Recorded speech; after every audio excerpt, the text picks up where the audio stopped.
Baiklah, sepanjang tempoh Perintah Kawalan Pergerakan sudah pasti terdapat banyak tekanan yang dihadapi oleh rakyat yang perlu dirungkaikan dan perlu diuruskan dengan baik untuk kita nak hadapi keadaan tempoh dalam masa 2 minggu ini dan untuk membicarakan tentang bagaimana pengurusan tekanan tersebut kita bersama dengan Profesor Dr. Amir Siddiq yang merupakan pakar psikiatri. Prof, hello, apa khabar? Minta maaf mengganggu pada awal pagi ini. Mungkin pertama sekali kita melihat kepada tekanan yang dihadapi oleh ahli-ahli keluarga apabila tidak dapat berjumpa dengan keluarga mereka, disarankan untuk berada di kawasan di tempat yang mereka berada sekarang dan tidak pulang ke kampung. Kita melihat kepada mereka yang berada contoh di Singapura, di Thailand yang bekerja di sana tidak dapat masuk dan sebagainya, dan tempoh 2 minggu ini mereka tidak dapat langsung berjumpa dengan keluarga. Mungkin apa pengurusan tekanan yang boleh dilakukan oleh mereka, Doktor? Apa khabar Tuan Hafizi? Terima kasih kerana menelefon ni. Saya di antara dua pesakit ni, tengah menunggu pesakit satu lagi ni. Tetapi sempat jugalah kita berbicara mengenai isu yang agak penting yang baru kita mengalami lah pada hari ini. Seperti yang Hafizi kata tadi, memang dari segi tekanan tu saya rasa kita belum lagi merasakan impak daripada situasi yang kita sekarang ni berada. Mungkin dalam masa 1 atau 2 minggu nanti kita mungkin akan lebih merasai isu tekanan tersebut, terutamanya kalau akta ini dipanjangkan.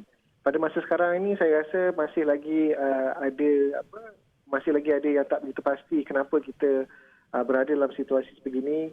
Kalau ada tekanan, dia lebih kepada isu kekurangan maklumat ataupun penyebab kenapa kita perlu untuk mengambil tindakan yang agak drastik seperti ini.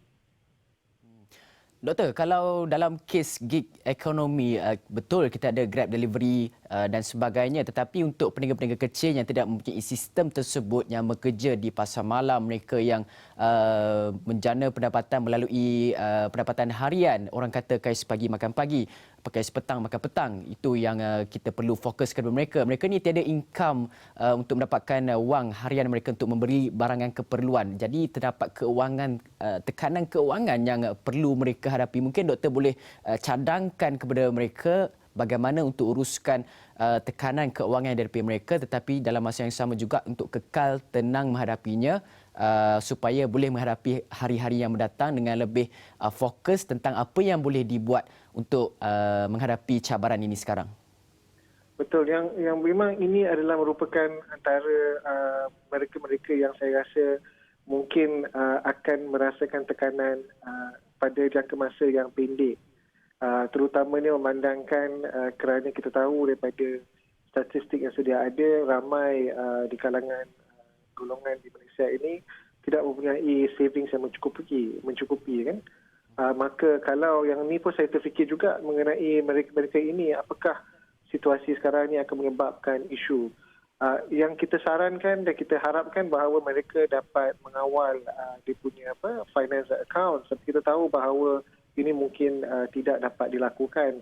Maka di negara asing telah mendapat bantuan dari segi kerajaan untuk diberikan sedikit bantuan kepada mereka-mereka ini, dan saya, kalau tak silap saya, beberapa hari lepas ada dicadangkan program sebegini. Saya juga mungkin ingin menyarankan ataupun memberi sedikit cadangan bahawa seperti yang telah dilakukan di negara Perancis contohnya, bahawa untuk pihak bank terutamanya untuk dan juga mereka yang memberikan loan dan dana, supaya mungkin untuk bayaran balik ini mungkin ada sedikit kelonggaran, memandangkan memang ada segelintir yang mungkin mempunyai masalah keuangan. Dan telah pun juga dikeluarkan di beberapa media massa di luar negara bahawa isu COVID ini, isu lockdown di negara-negara lain itu, mungkin kita tidak mempunyai masalah begitu besar dari segi isu virus itu sendiri, tetapi dari segi isu lain seperti keuangan, impak sosial dan sebagainya. So kita perlu sentiasa berwaspada dari segi kedua-duanya. Itu isu kesihatan dan juga isu dari segi keuangan tersebut. Doktor, dalam tempoh 18 bermula hari ini sampailah ke 31 Mac, orang ramai dinasihatkan untuk berada dalam rumah. Bagaimana dengan social isolation ini, orang duduk dalam rumah dalam satu jangka masa yang panjang? Mungkin doktor boleh sarankan ataupun nasihatkan kepada orang ramai apa aktiviti-aktiviti yang boleh dilakukan ataupun bagaimana kita nak uruskan social isolation ini untuk jarang berinteraksi dengan orang, mungkin setengah orang tak biasa dan sebagainya, doktor. Okey, so yang pertama ni saya ingin menyatakan bahawa kita berada dalam situasi ini untuk mengurangkan risiko ataupun isu COVID ini merebak, ya. Itu yang pertama. Maka kita perlu faham bahawa semua kita berada dalam situasi sebegini untuk sama-sama membantu untuk dipanggil flatten the curve, melalui satu tindakan drastik yang kita kenali sebagai physical distancing ataupun social distancing. Bila kita faham bahawa ini adalah kenapa kita berada di dalam situasi sebegini, maka nasihatnya adalah duduk rumah, diam-diam. Ya. Jangan jalan-jalan. Ini bukan holiday, bukan hari raya awal. Ini adalah satu tindakan untuk mengurangkan risiko penyebaran wabak virus ini. Itu yang pertama.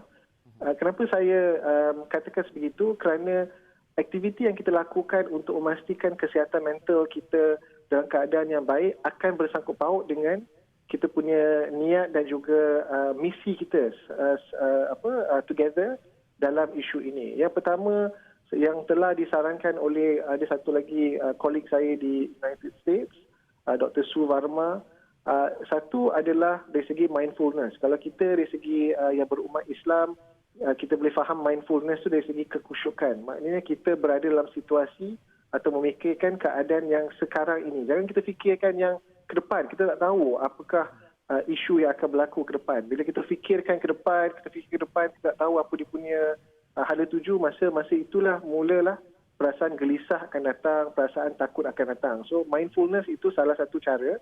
Kedua adalah movement.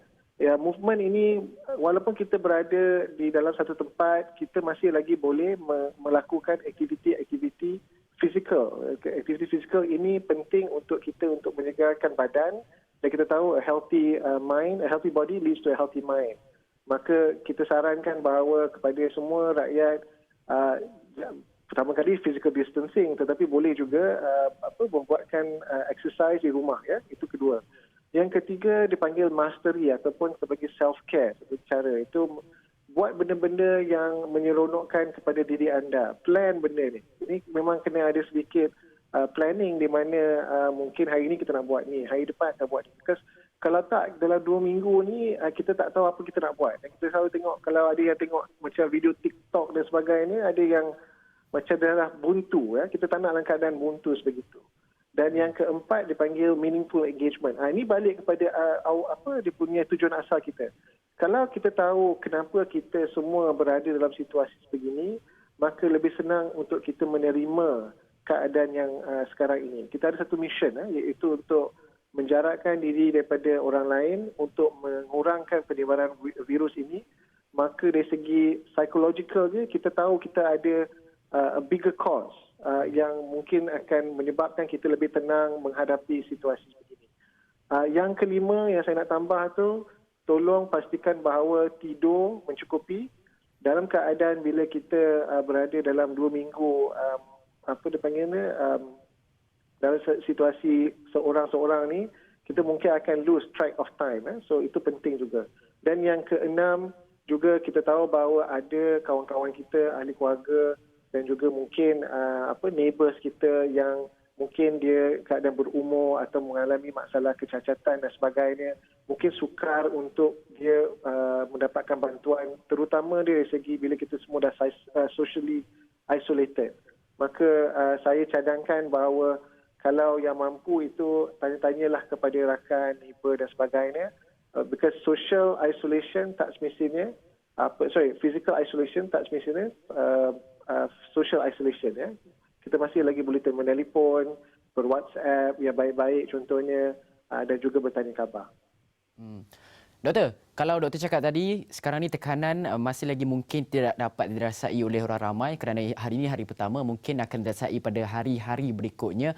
Tapi kalau kata tekanan itu dirasai dan mereka orang ramai tidak tahu bagaimana untuk membendungnya, mungkin ada saluran-saluran tertentu yang boleh doktor cadangkan kepada mereka untuk mereka mendapatkan bantuan. Boleh. So, apa dipanggil, antara yang boleh membantu, Befrienders Kuala Lumpur, telefon nombor dia 03795 68145 dapat membantu kerana mungkin yang terutamanya bila dah hari ke mungkin 10, 11, 12 ataupun kalau nauzubillah kita terpaksa berpanjangan dalam keadaan ini, maka masa itu lebih kita akan nampak tekanan itu berlaku. Maka kalau boleh itu mungkin Befrienders boleh membantu. Saya juga tahu bahawa ada lagi NGO lain yang mempunyai apa dipanggilnya call line seperti biasa yang mungkin juga membantu. Dan yang terutamanya we have to care for each other. Maka mungkin ada rakan-rakan, kawan-kawan dan sahabat ataupun ahli keluarga lain yang boleh juga bertanya khabar kepada satu antara lain supaya sama-sama kita dapat mengharungi situasi ini bersama-sama. Doktor, satu lagi mungkin yang terakhir, kalau kita lihat sekarang ni orang ramai pada hari sebelum perintah larangan ini dikuatkuasa pun telah pun melakukan pembelian panik dan sebagainya. Mungkin doktor boleh sarankan bagaimana kita nak membendung pembelian panik ini, dan mereka yang melakukan pembelian panik ini sebenarnya apa yang boleh kita gambarkan kepada mereka? Adakah mereka ini bertindak pentingkan diri kerana tidak memikirkan orang-orang di belakang mereka, orang-orang yang tidak dapat membeli barangan keperluan asas dan sebagainya kerana mereka membeli dengan cara memborong banyak dan sebagainya, doktor? Ya, so pembelian panik ini dia punya punca ni biasanya disebabkan oleh komunikasi yang agak lemah, ya. Yang pertama kali ini kita sebagai manusia ni memang ada isu hendakkan kontrol. So bila kita dalam keadaan darurat ataupun dalam keadaan kecemasan sebegini dan kita tak begitu tahu apakah yang akan berlaku kemudian, kadang-kadang kita dah hilang kontrol. So salah satu cara untuk mengembalikan balik kontrol itu adalah dengan mungkin pembelian ataupun aktiviti-aktiviti yang kita rasa akan menyebabkan kita selamat.